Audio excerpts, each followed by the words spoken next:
Here you go.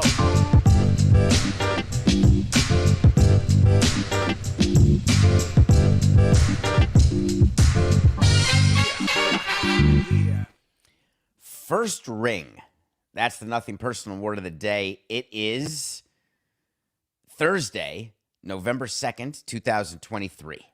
And the World Series is over, and the Texas Rangers have their first ring. And if you are live watching me on Nothing Personal with David Samson YouTube channel, you will notice that I got out of Stamford, Connecticut in a hurry. And I am back in my studio. Was there for the postseason, LCS, and World Series. Post-game on CBS Sports HQ.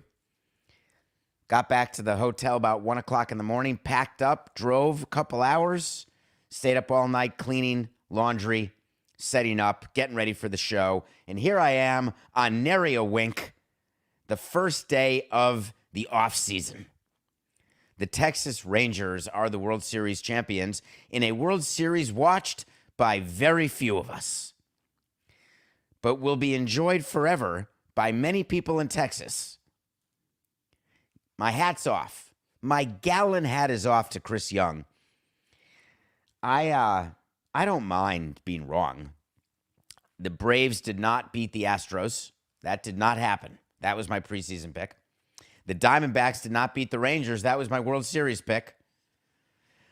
I forgot to take into account that the Rangers lineup is a juggernaut. And they got it. They did it. Hats off to Chris Young, who did stuff as a GM that I criticized. And I was wrong. I thought it was a complete overpay of Marcus Semien, giving $500 million to two shortstops. Remember, that was the year that there were shortstops in the market. Lindor was one of them, I believe. Coca was Lindor in the same class, I believe he was. And they signed two of them, put Semien at second base, and they formed the top of the lineup that got them a ring. Right now, they are in Arizona. They partied all night. It is 5 in the morning there. Their team plane will take off somewhere around 11 a.m. They will get back to Texas, celebrate. The president of the team is thinking about the parade. They're going to start designing rings, start selling ticket packages. It's amazing to win the World Series. I loved it. Thank you for following along with me during this postseason. It wasn't a terrible postseason. It started with a bunch of sweeps. MLB is despondent beyond repair, despondent that it was Diamondbacks Rangers, despondent that it only went 5 games. You make your money in 6 and 7. Hard to imagine with the start that Zach Gallen gave you yesterday. Perfect through 4 1/3. No hit through 5 maybe. They just couldn't score. All those runners in scoring position, and Nate Eovaldi, the former Marlin, beat Zach Gallen, the former Marlin. And now, a public service announcement to Mets fans. Beep, beep, beep, beep, beep. Jacob deGrom and Max Scherzer have a World Series ring, not from the Mets. This commercial brought to you by, Jacob deGrom, 6 starts. Max Scherzer, 8 starts. Jacob deGrom, 0 in the postseason. Max Scherzer, a couple in the postseason, and he stunk. And they're jumping around like they won the World Series. I'm happy for him. It's good. A.J. Burnett celebrated with us at 03, and he didn't really pitch much for us. It's good for players. I'm happy for Texas. Now, we get to move on to the offseason. And the offseason, this particular offseason, is going to be one for the ages. Every year, you always get the list of free agents, and you think this is going to be amazing. Last year, it was Aaron Judge. Remember, all of the focus. Will the Yankees sign Judge? Oh, my God, is there a sighting of him in San Francisco? Where's Carlos Correa going to go? What's Scott Boras doing? Every year, there's a different storyline. This year is the number one. Shohei Ohtani is a free agent. Free agency starts 5 days after the World Series, which means on November 6th, it will be go time. Shohei Ohtani is going to sign a contract not on November 6th. As a matter of fact, in previous years, I've done wait to sees on when the biggest free agents will sign. And it there was a period of time where it would go into January, sometimes even into spring training. I think Bryce Harper may have been a late sign with Philadelphia. I'm having a hard time remembering. But I've got a little prediction about Shohei Ohtani. I have been on record, the only one, and listen, I was the only one saying the Oakland A's aren't moving. How's that going to go for me? I'm the only one saying that Shohei Ohtani is going to re-sign with Anaheim, Angels of Los Angeles. How's that going to go for me? When the Dodgers are desperate, Steve Cohen is pretending he's not but is. The Mariners may even do it. The Giants don't want to be bridesmaids anymore. They'd love to give Bob Melvin a Shohei Ohtani. Bunch of teams could sign him to an incentive-laden deal because he's not going to pitch next year at all. So the question is, Bryce Harper did sign in late February. Thank you, Coca. Welcome to the show. Are you tired? Are you tired from the postseason? You're not really tired. I think, are you the guy who reads books with the game on mute in the background? Are you just tired of the postseason period, not from the postseason? My guess is you are. So I'm going to give you a wait to see on Shohei Ohtani. He will not sign before the new year. And the reason he won't is that it's going to be a very complicated contract. So make it an official wait to see that Shohei Ohtani does not sign before December 31st. And the reason why is that they're going to have to find a way to pay him to be a pitcher, even though he's not going to be a pitcher next year. And he's going to have to get multiple opt-outs. So some team is going to sign him, going to celebrate his signing, and could lose him quickly if he somehow recovers from a second Tommy John and becomes a number one starter again. Shohei Ohtani will be in the news this offseason when he wins the MVP. He may win it unanimously for the second time in 3 years, and he should have won it 3 in a row. So make that the official wait to see in order to make up for my Diamondbacks in 7 going right down the crapper that Shohei Ohtani signs after December 31st. We did have the Diamondbacks over the Rangers, thinking that it was going to go 6 games. We're now 3 games under 500. I stuck with the Diamondbacks and lost 3 in a row after it was tied at 1. So we are now 3 games below 500. And now there's no more baseball picks. So now we're sticking to basketball and football. Steelers play the Titans. Will Levis is the quarterback for the Titans. We're taking the Steelers minus 2.5. And the Sixers, we are taking them over the Raptors. I'll tell you why. Because they're so happy. They're so happy that Harden's gone that they may win this game by 25 points. What I want to get to early in the show is an article that came out in The Athletic yesterday. Evan Drellick and Ken Rosenthal. I think there was a third reporter as well, about our favorite team, the San Diego Padres. And when I saw the article, my eyes went like Porky Pig when his eyes get really big, when you feel like, or maybe it's Wile E. Coyote, or maybe it's the Roadrunner. All I know is that when anything's written about the Padres from an investigative standpoint, I am ready to pile on. I want to pile on. The story that got released yesterday says the following, that the San Diego Padres had some cash flow issues and were forced to take a $50 million loan in September in order to meet their financial obligations. And it goes on to say that they wanted to borrow $100 million, but MLB said, no, you can only borrow 50. What an opportunity for me to say that their payroll was too high. They did not have the revenue to cover the payroll. They lost a fortune. They have no idea what they're doing, and their team stinks, and they missed the playoffs. And my guess is they budgeted for playoff revenue, which they didn't get. They realized they weren't going to get it, and then needed to borrow money. I could say all that, and I want to so badly, but it's just not the case. So all of the articles and everything that's being written and all of the nameless sources in that story, baseball teams have something called floating lines of credit. A floating line of credit both has to do with the interest rate, but it also has to do with when you take it you must pay it back faster than your permanent line of credit, which you borrow money from and then leave it outstanding like it's a mortgage on your house. A permanent financing is when you borrow money and use it to buy a team, borrow money and use it to build a stadium. You then have a deal. Sometimes it's a 10-year deal with the bank, a 5-year deal with the bank, a 10-year deal with a 10-year option. And what you do with that permanent financing is you consistently refinance it. So let's say every 5 years, you have a amount of debt on your team, let's say $300 million, just for argument's sake. Every 5 years, it gets renewed. You have to do a whole thing where you go around and you get a syndicate. You have to do a road show where you meet with the banks. You show them your numbers. You say, look, we're doing what we said we would do. We pay our interest every month. Everything's good. We're just going to keep that going. But then there's a revolving line of credit. That's when you borrow money, but then you pay it back within 30 days, 60 days, 90 days.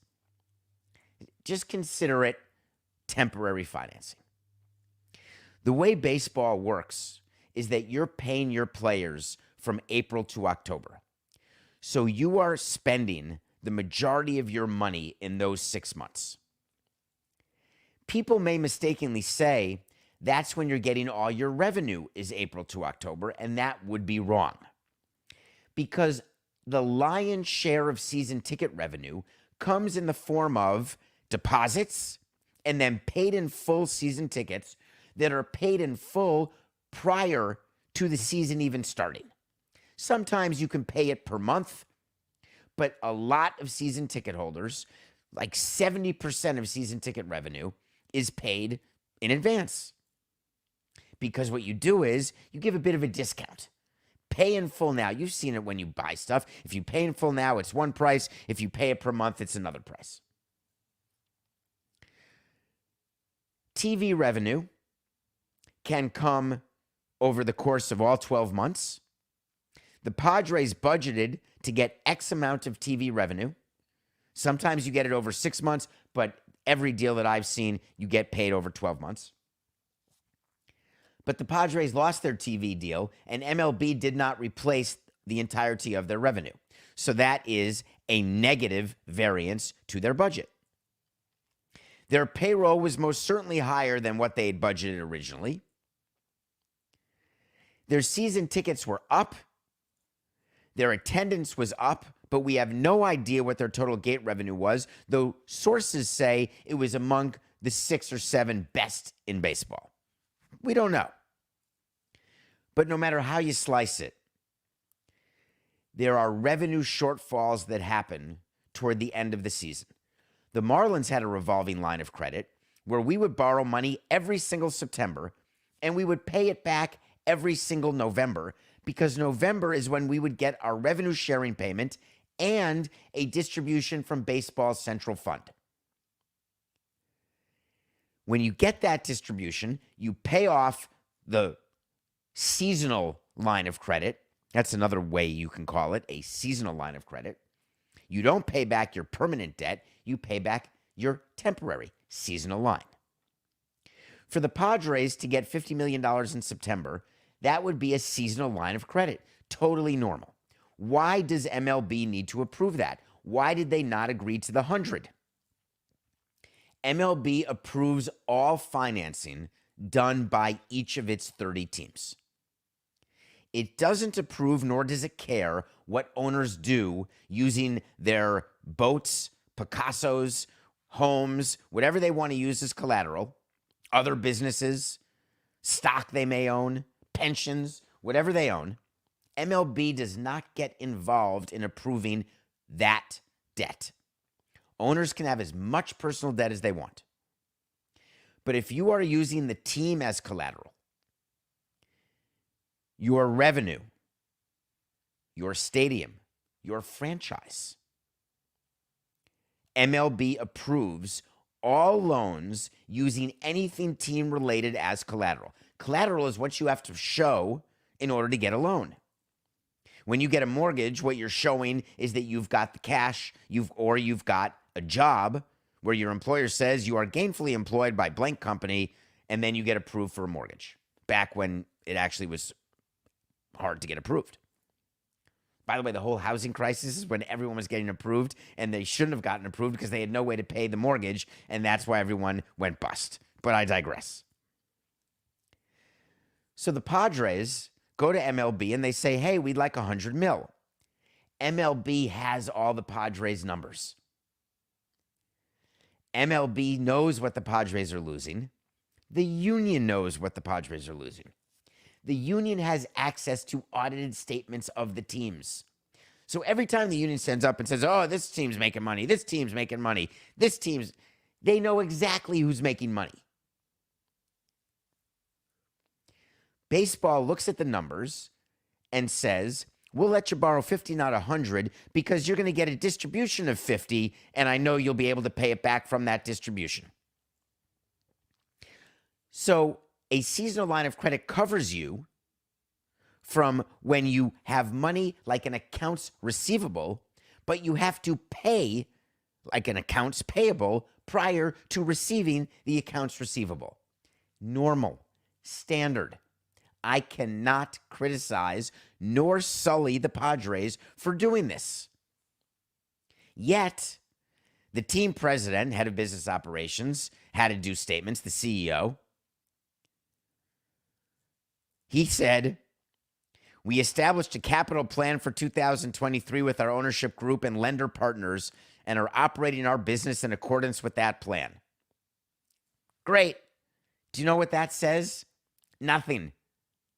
We showed our banks a plan that showed that we were losing this amount of money, but we were not allowed to use debt financing to fund losses. The owner had to put the money in himself. Dollars are fungible, so owners find a way to borrow money using different things in your franchise as collateral, not your national money. The national broadcast deal, all the corporate sponsors like the Capital One World Series, the Loan Depot, ALCS, all the things that baseball does, all the licensing for people who are buying hats on MLB.com, all that money is split 30 ways, and all of that money gets distributed to clubs. Not all of the money. They hold back some for strikes, lockouts, and various things. They don't want to give it to owners because then owners will just spend it on payroll. That money is actually collateral for industry loans. It used to be called Fleet. It's no longer Fleet Bank. But a team's capital structure is based on loans that are industry loans, where every team has access to X hundreds of millions of dollars. Your capital structure is based on that, and your capital structure is based on loans that the team takes out on its own. And there's a limit to the amount of debt a team can have. It's called the debt service rule.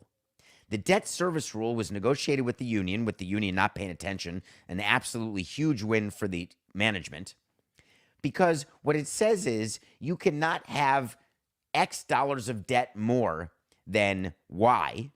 Let's just say you're not allowed to have any debt at all if you're losing money. That's really what the rule is. Of course, everyone violates the rule. MLB then yells at you. You're forced to have a meeting with the CFO of MLB, the commissioner of MLB, although he doesn't show up at the meetings. You have to say, hey, we're really sorry. We're not in compliance. We're sorry we're losing money. We're going to make money next year, we promise. Next year, you don't make money. You have the same meeting. We did this all the time. We had meetings with the commissioner's office every year, except 2 or 3 years, because we always had debt and we were losing money. And the rule basically says that if you're losing money, you can't have debt. So what MLB said to the Padres is, you've hit your limit. All you need is 50. That's all you're getting. Lower your payroll.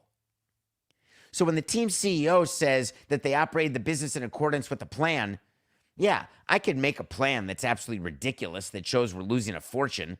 MLB does not need to or want to approve that plan, nor do banks.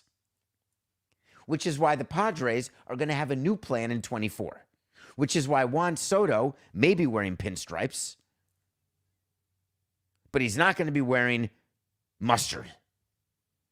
The Padres will not be able to carry the payroll that they had this past year. They simply will not be able to withstand the losses. Their capital structure will not allow for it. God, did I want to get on the Padres more. I really did, but I couldn't.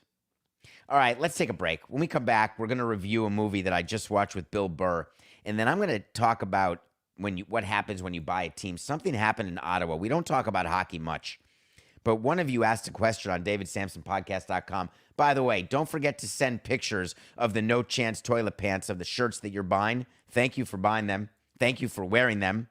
I love that you love them. I love getting pictures.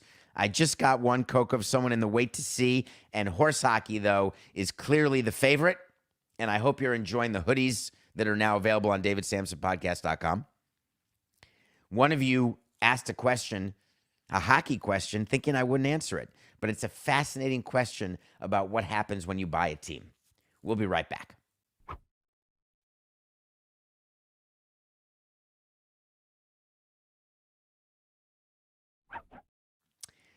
Welcome back to Nothing Personal. It's David Samson back in the home studio. And for those of you who think that I'm inconsistent, wondering, why do you do it from home? Why don't you get back to the office? Send an email to the Lebitard Show and say, hey, why isn't Nothing Personal in the New York studio yet? What do you think? I do like this background, though, and I do like being here. I'm still watching movies during the postseason. You can bet your bippy that I was going to watch Old Dads because I could use a laugh. Bill Burr is a very funny comedian, and Old Dads does not remind me of me, though I am a dad and I am old at the moment. But I wasn't that old. I had kids at 27, 30, and 35. So I never felt as though I was an old dad. Then we got a group rate on vasectomies.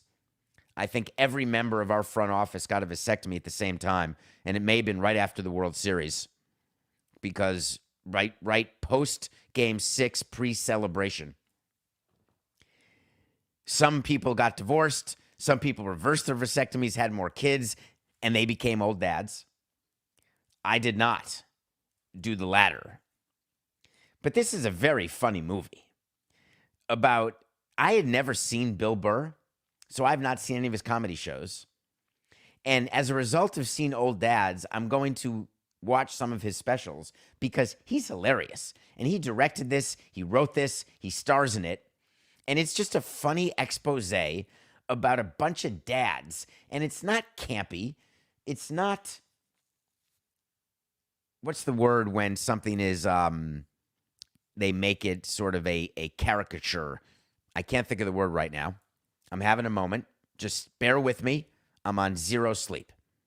It's not a parody, but that's not the word either. It's not, so many of you will get the word to me very quickly at David P. Samson on Twitter or however you find me, because for whatever reason, Coke, I forgot to even tell you this. When I couldn't think of a word last week, I immediately got a bunch of people telling me what I was thinking, which makes me so happy that the audience, we have such this great relationship that you're inside my brain, which probably is not the place you want to be. But this movie is not a blank of old dads, a caricature. That may not be the word. It's just a quality movie. Not like Oscar movie. It's just funny. So enjoy it. Old Dads. All right, I want to get to this story. I'm not going to read you the whole question here, but it started with, hi, David, so that's nice. It wasn't as so you want to talk to Samson, because that may come later in the show. But the question was about the Ottawa Senators, and I want to just tell you what happened. The Ottawa Senators fired their GM yesterday, but he got to say he resigned, but he didn't resign. He said he resigned, but then the owner said he was fired. And of course he was fired because no one in the front office resigns in the middle of a season. And the reason why the owner fired the GM is there were a few issues. And he's the new owner, the guy who spent $950 million on the Ottawa Senators, buying it from the Eugene Melnyk, the late Eugene Melnyk's kids.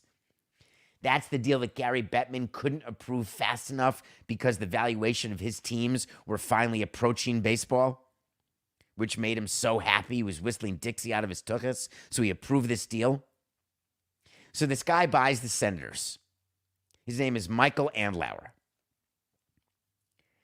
And apparently, there were two things going on with the Ottawa Senators.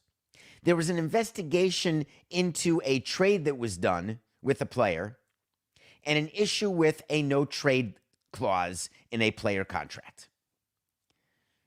Should I digress and do my Graham Lloyd no-trade clause story? Coco, do you want to hear that? Do people want to hear that? Here's the quick rule of a no-trade clause. Don't give them. The only one I ever gave was to Stanton. And Graham Lloyd had some sort of clause. It couldn't have been from us, though, because when we signed him to a 3-year, $9 million deal in 2000, I don't believe we gave him a no-trade clause. Or if we did, no, I really don't think we did. Now I'm wondering whether it was Graham Lloyd. It doesn't matter who it was. Here's the quick story. When you have a limited no-trade clause, what it means is the player's allowed to give you a list of teams that you can't trade the player to. The player we had got traded to a team the player did not want to go to. And the player said to us, you can't trade me there. And we said, yes, we can. And the player said, no, you can't. I have a limited no-trade clause, and this team is on it. And we said, you never submitted the list. And he said, what do you mean? And the agent never submitted the list. He fired the agent. There was a grievance. I testified in the grievance. And here's what the result was.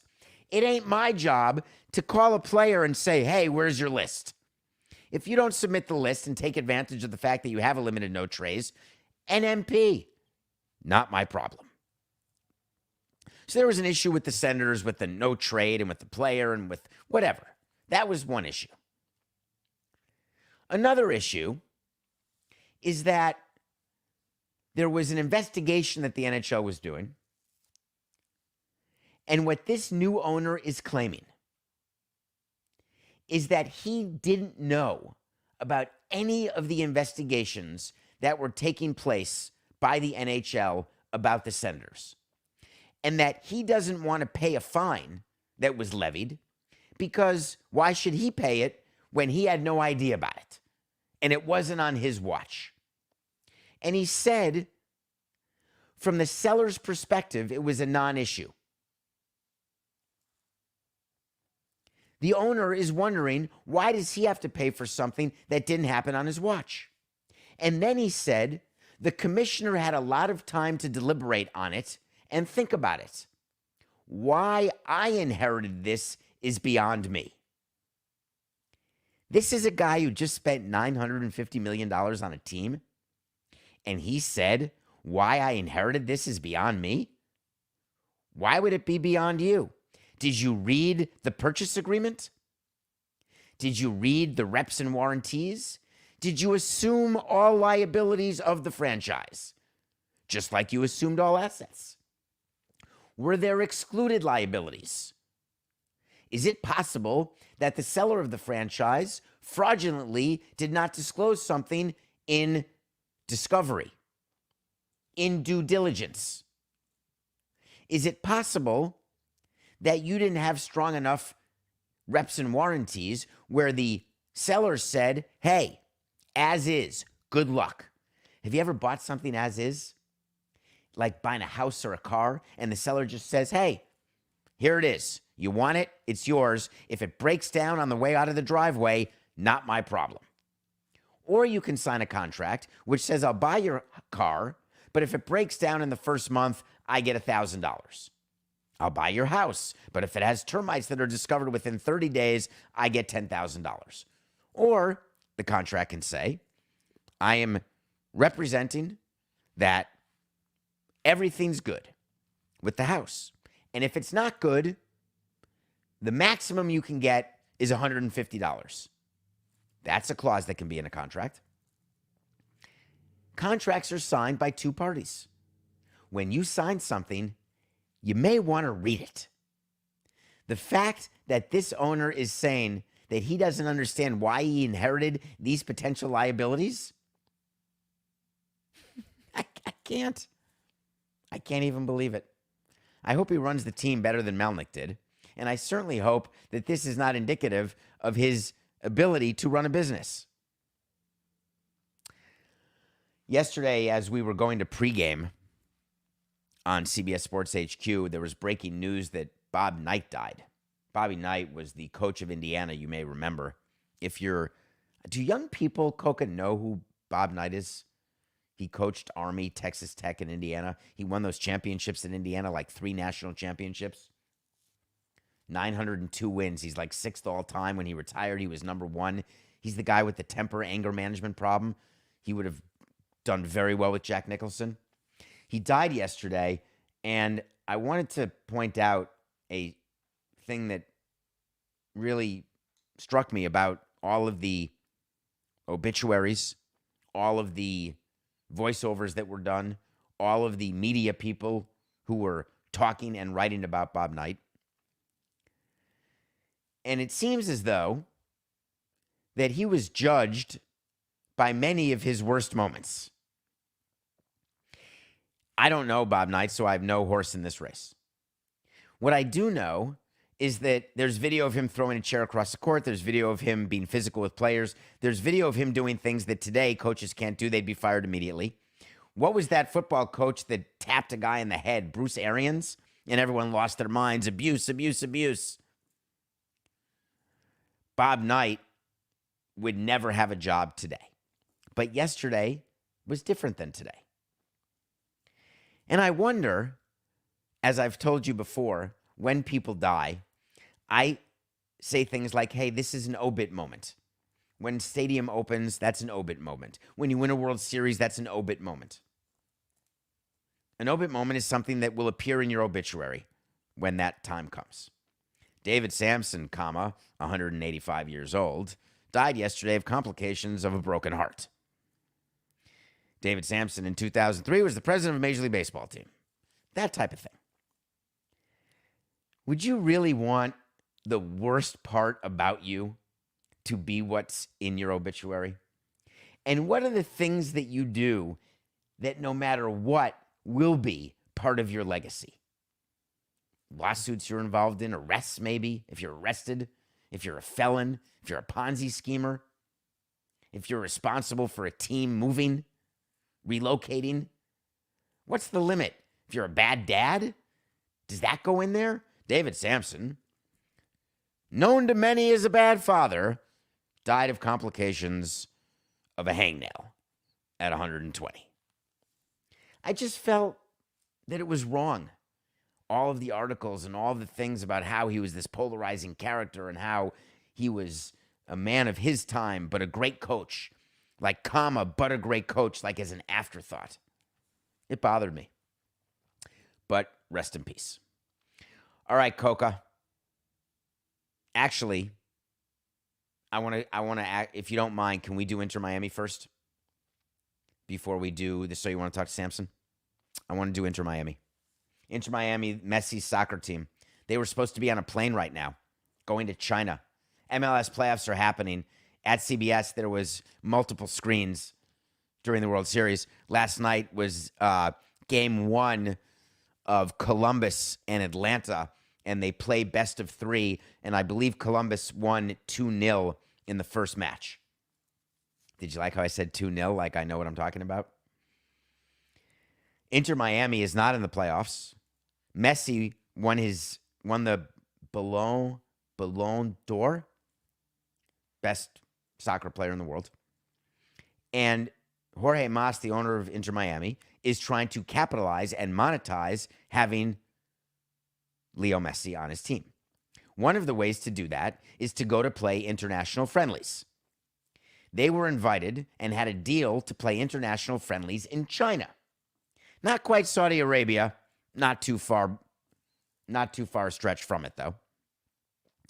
And, of course, we know Messi's view because he is a spokesperson for Saudi Arabia, a stumper for Saudi Arabia, along with Ronaldo, except he didn't go as far as Ronaldo because Ronaldo actually plays there. So it's not surprising that Inter Miami would want to do a deal with China because there are promoters in China. The way it works is promoters pay your team all of your expenses to fly on a private big jet to China, to stay in 5-star accommodations, have as much food as you want, and then you get, on top of that, millions of dollars. Appearance fees is a way to look at it. We would love getting paid appearance fees as the Marlins when we'd play our minor league teams, when we would do exhibition games, but we also had to pay sometimes. When the Yankees opened our stadium in 2012, we had to pay the Yankees to play those exhibition games. So teams make money by making appearances, by playing exhibition games. So Inter Miami is about to have one of these tours trying to build their business in China, whatever. And it got canceled last minute. And the promoter said, and this is a good one, the reason why it got canceled, the tour promoter cited the recent death of a former Chinese premier, like the number 2 guy in China. Maybe it's the equivalent of the VP dying. If, God forbid, the VP died currently, or any VP, doesn't matter, the VP under Trump, the VP under Biden, I don't care, the VP under Nixon. If the VP dies, it wouldn't be ideal. There'd be mourning. There'd be moments of silence. But they wouldn't shut down the sports season. They wouldn't cancel concert tours. What would be a reason that the promoter in China would cancel Inter Miami's tour? Well, there's a contract that gets signed, and it's very likely that there was something called a force majeure clause. A force majeure clause is an out that someone who's paying an amount of money to someone to come gets to say, hey, there's a act of God that happened, and I cannot fulfill my part of the contract. You try to find an act of God if you're not selling tickets well enough. You try to find an act of God if you have any sort of issue with the expected revenue you're going to get that you were going to use to pay whoever it is that is coming to make the appearance for you. In China, it's hard to know exactly what happened, but can you not picture a scene where they weren't selling enough tickets?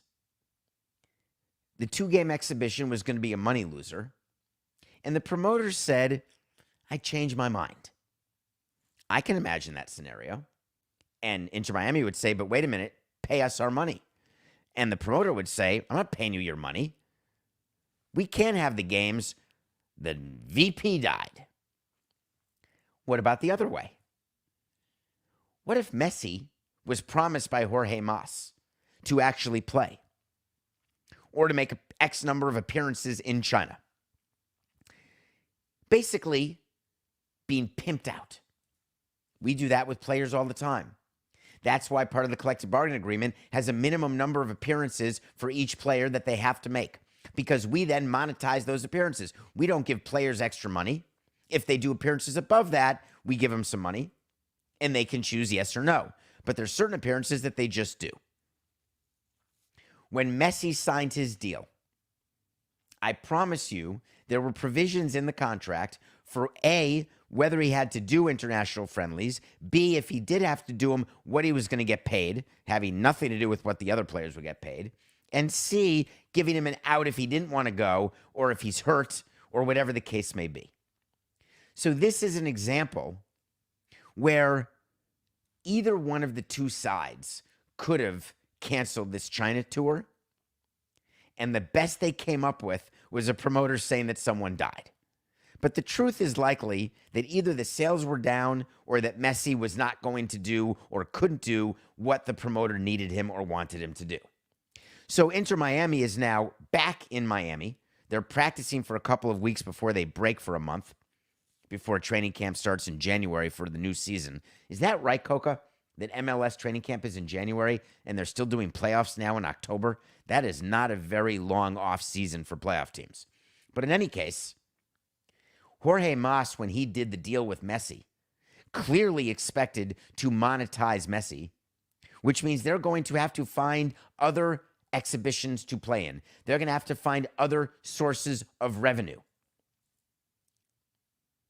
I'm going to give you a second wait to see today. Wait to see when we tell you something's going to happen. Sometimes it does, sometimes it doesn't. I like this one, and I like our chances. Before all is said and done, and Messi is no longer playing, Inter Miami will most certainly plan and execute another international friendly. It is a guarantee. It is way too much money for the owners of Inter Miami to pass up. Way too much. Wait to see. Inter Miami and Messi will plan another international friendly. Okay, Coca, we have 5 minutes left, and I want to cover this topic, and it comes with a little music. You know what I want? I want to talk to Samson. So you want to talk to Samson. Get in my Twitter at David P. Samson and ask me a question. Hello, David. Hello. I live in Atlanta. We actually have, what were the latest numbers? Something like 3% of people in Georgia. Thank you. I live in Atlanta. I just read that someone filed a lawsuit against the Braves and Jorge Soler for damages because of a foul ball. Can you explain how much money is at stake and who would have to pay? Well, yes, I can. Let me give you the background. When you buy a ticket to a game, there's something called assumption of risk. You are assuming that something bad may happen to you. Now, of course, we put signs, beware of foul balls. We used to put signs, beware of bats, but now they put nets up, so the bats don't really get into the stands too often. There's nets above the dugouts, so screaming line drives that pop you in the face, that doesn't happen too often. We tell our players, please, do not throw the balls in the stands. And the reason we tell them that is that, A, we don't want to waste balls. B, we don't want to hit anybody and then risk a lawsuit. And that's exactly what happened in this case. There is a woman who was at the game and got hit by a ball, not a batted ball, a thrown ball, not during the course of action, but in between innings, after warm-ups when they throw the ball into the stands, or at the end of an inning when they catch the third out. Threw it in the stands, apparently overhand with great velocity, and hit a woman in the face. And apparently she has a black eye, etc. They are suing the Braves and Soler. They want punitive damages. They're suing for negligence. And one of the things that our great legal system allows you to sue for is loss of relationship, physical relationship. Apparently, she was hit in the face, had a black eye, and was so upset about it that she wouldn't have sex with her husband. So her husband is suing the Braves saying, my wife won't have sex with me. Here's the amount of money he's going to win for that. 0. We got sued plenty of times, and we would just do a very simple math equation. How much will it cost to defend the litigation? And then we will settle for less than that amount. Sometimes on principle alone, we would go all the way, but most times we're going to settle. But we always had pictures because we're recording everything going on in the ballpark. So if there's a person on their phone during the game and they get hit with a foul ball, you're not going to get a big settlement. If Soler did throw the ball into the stands and she did get hit in the face with it, and it did give her an eye fracture, an orbital fracture, and it made her have a bad relationship with her husband, here's the amount of money Soler's going to have to pay. 0. There will not be a trial in this case. There will not be a finding of negligence. There will not be a finding of loss of relationship, punitive damages. The reason why there won't be any of that is the Braves are going to settle. And the reason the Braves are going to settle is that the juice is simply not worth the squeeze in this case. And what the woman does and the man, the couple, to get money is they hire a lawyer, because that's what you do. So they hire Saul, because you better call him. He fills out this lawsuit, which is absolute horse hockey. And the reason I say it's horse hockey is that you shouldn't be too surprised when you're at a baseball game that you have the opportunity to have a ball come to you. But more importantly, what exactly is that worth? The claim that it interrupted your life. $1,000, $5,000 maybe. In a case where I'm a softy, 10 grand. And more often than not, 0 pennies. And when I read this lawsuit, the reason why they named the Braves is they've got deep pockets, public company. The reason why they named the player is because the player has a contract with the Marlins. He's getting paid, let's say, $13 million a year. So their thought is they're going to get a fortune. When practically speaking, the lawsuit will disappear and the Braves will not collect anything from Soler. They will simply pay a pittance and there will be a full release from any further liability related to this foul ball, batted ball, thrown ball during the course of a game, in between innings, pregame or postgame. Standard operating procedure.